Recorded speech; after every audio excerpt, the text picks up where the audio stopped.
As overdose numbers climb, one mother is going to new heights to stop the stigma.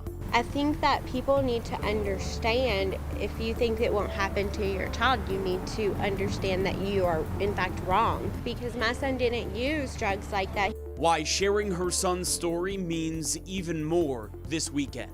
And U of L basketball star Haley Van Lith announces she's leaving the team. Our Tyler Griever has her message to fans and the team's response. Then, celebrating Easter weekend, we'll take you to the sights and sounds across Kentuckiana.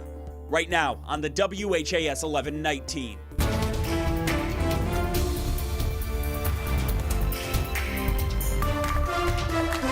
Thank you for joining us here on the Night Team. I'm Tom Lally. New billboards are going up across Kentucky. They're part of one mom's push to save lives after losing her son.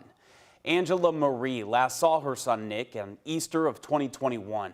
Connor Steffen reports she's paying out of pocket for a billboard campaign, which uses the faces of those who have died due to fentanyl overdoses to educate in the Commonwealth. Angela Parkerson will never get another day with her son. My son, Nick Rucker, was 24 years old when he was poisoned to death by fentanyl in Bardstown. I made friends. In April of 2021, Nick Rucker took what he thought was half the prescription painkiller Percocet. It turned out to be a fatal dose of fentanyl. We all have to understand that fentanyl changed everything. Now, Parkerson looks to create change of her own. Positive change, bringing awareness to the dangers of fentanyl. Saturday, her son's face donned a set on new billboards posted across Kentucky. And in Nelson County, the place he died. His legacy here is to help me bring education and prevention into the community. One of Parkerson's ideas, a life-saving Narcan vending machine. When I see him and aware of it, and you hear it every day, and you just pick up the news. Nelson County Judge Executive Tim Hutchins acknowledges the severity of his area's growing drug problem. You know, the fentanyl coming in, and that's, I guess you call it a game changer. Kentucky's fentanyl crisis has only gotten worse over the last year, soaring 14% in 2021. Still, Hutchins doesn't see machines stocked with Narcan accessible to everyone as the solution. These machines that's free, they're emptied pretty quick, and some of the ones that they attract some people there that may not be in that community.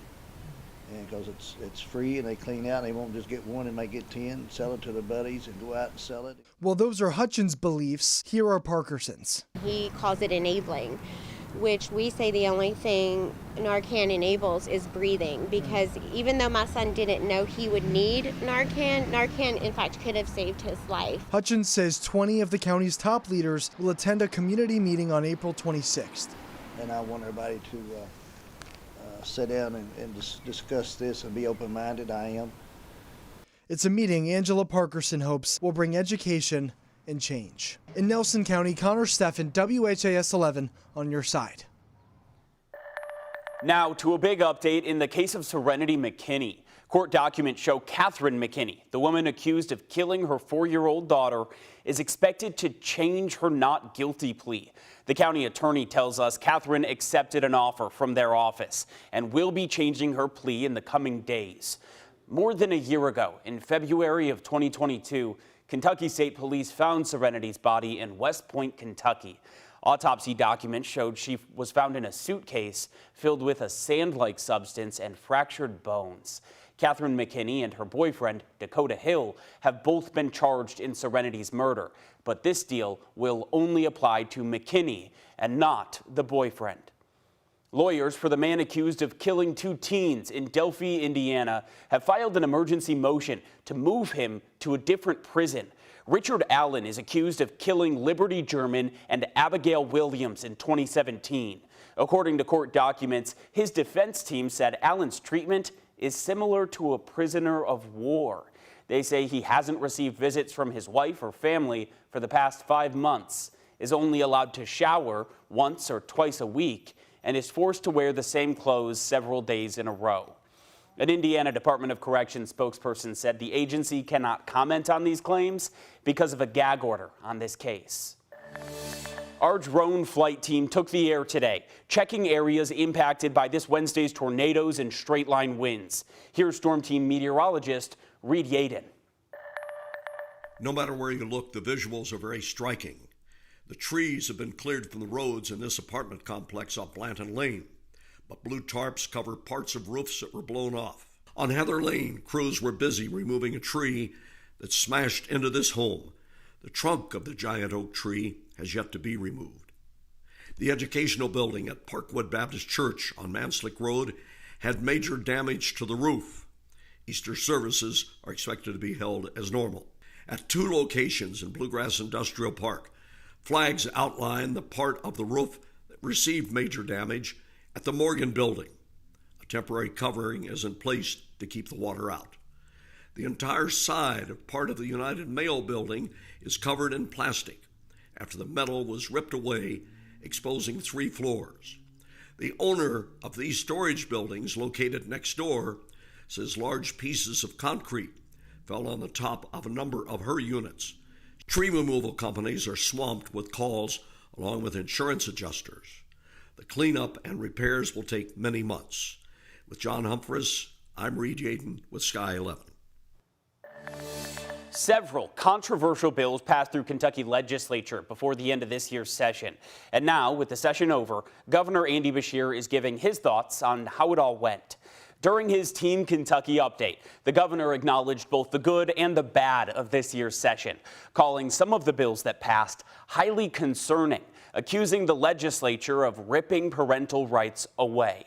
However, he also noted the work to pass bipartisan legislation and the work done to get sports betting and medical marijuana finally passed in Kentucky. I hope in the future that we can focus less on passing laws that hurt certain Kentuckians and focus more on what we can do together to build everybody up. And my belief is that our job isn't to move a state to the right or the left, but to move it forward. Beshear says he hopes next year's session will look more like the very end of this year's session, with less division and more bipartisan work.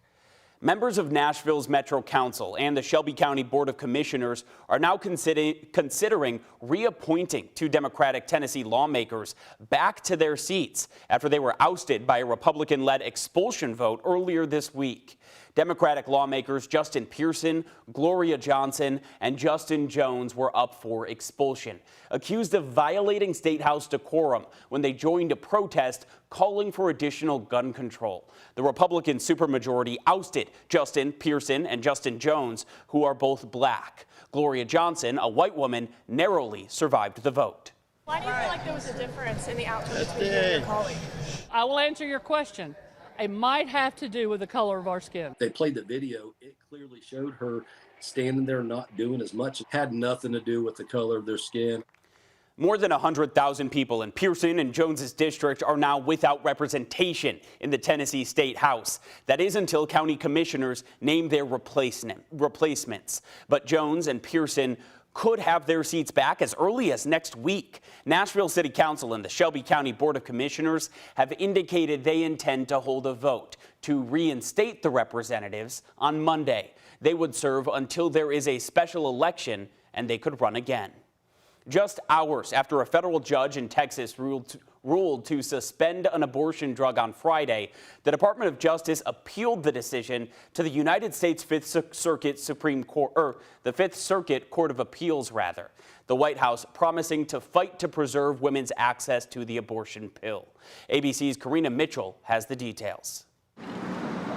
Protesters taking to the streets from Chicago to Houston, one day after a federal judge in Texas suspended the FDA's 23-year approval of the drug mifepristone, a key medication used in more than half of U.S. abortions. The judge writing the FDA's, quote, lack of restrictions resulted in many deaths and many more severe life-threatening adverse reactions. A reckless decision based on junk science that is going to have devastating consequences for our patients. Anti-abortion advocates applauding the judge's ruling. Well, it was certainly a victory. It was one that we've been praying for some time. The Justice Department has already filed an appeal, and the FDA says it will appeal the ruling as well, insisting it, quote, stands behind its determination that mifepristone is safe and effective. If this ruling stands, it would have a nationwide impact, even in states where abortion is legal, and that would dramatically reduce access to the most common form of abortion in this country. Democrats slammed the ruling. During a press call Saturday morning, Senate Majority Leader Chuck Schumer says healthcare decisions should not be left up to the courts. We are committed to passing the Women's Health Protection Act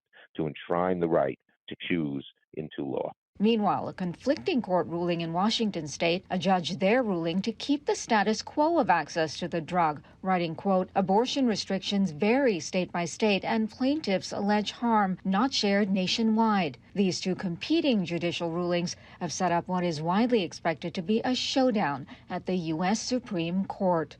Karina Mitchell, ABC News, New York. Legal experts have warned that the Texas ruling could upend decades of precedent, setting the stage for political groups to overturn other FDA approvals of controversial drugs and vaccines.